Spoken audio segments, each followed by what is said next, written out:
It is bad for the city of blood, full of lies and stolen riches. There is no end of her prizes of war. Nahum 3:1. Before writing about Nahum, I wrote about Malachi, the last book of the Old Testament, and like Nahum, one of the books written by the so-called minor prophets, in other words, Isaiah, Jeremiah, Ezekiel, or Daniel.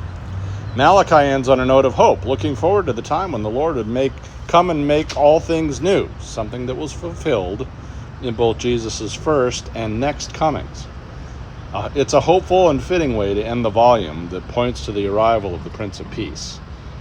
Yeah, Nahum doesn't end that way. We're starting at the last chapter, so buckle up, because the next few verses are going to be pretty bleak. That starts with verse 1, where God is describing Nineveh. He's passed judgment on the city, on its inhabitants, and found it to be pagan, bloodthirsty, and thievish. Assyria has existed as an empire through the overbearing power of its military and how its godless tyrant king used it. Other peoples weren't occupied. They were brutally conquered, with murder, rape, cities being burned, everything destroyed. Assyria and its capital, Nineveh, lived by the sword. Well, they would die by the sword. They would die by the sword put into the hands of their enemies, who were executing plans allowed into motion by God Almighty himself. Nineveh would be completely destroyed, plundered, her citizens killed or driven out permanently. What they did to others would be done to them. These days, it's convenient for us and presumptuous to judge God.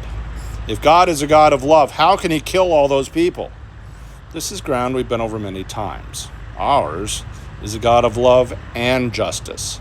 He consigns people to the consequences of their actions. The pagans of Nineveh had resorted to the same debauched, indefensible wickedness that had caused God once before to announce their impending doom to Jonah, decades before this. At that time, they had repented. But the generation that had repented had long since died off, and Assyria returned to her old ways. They embraced murder, sexual deviancy, idolatry, and violence as few nations before them had. They'd not only refused to honor God, they went out of their way to dishonor and revile him. What's written here in Nahum was a preemptive eulogy for a society that would soon be eliminated by the hand of armies in unwitting service to a God whom they too didn't acknowledge.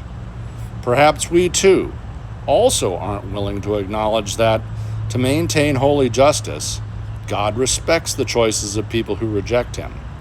Perhaps we aren't willing to acknowledge it because we, like the Ninevites, don't want to accept the truth about who we are and what we choose.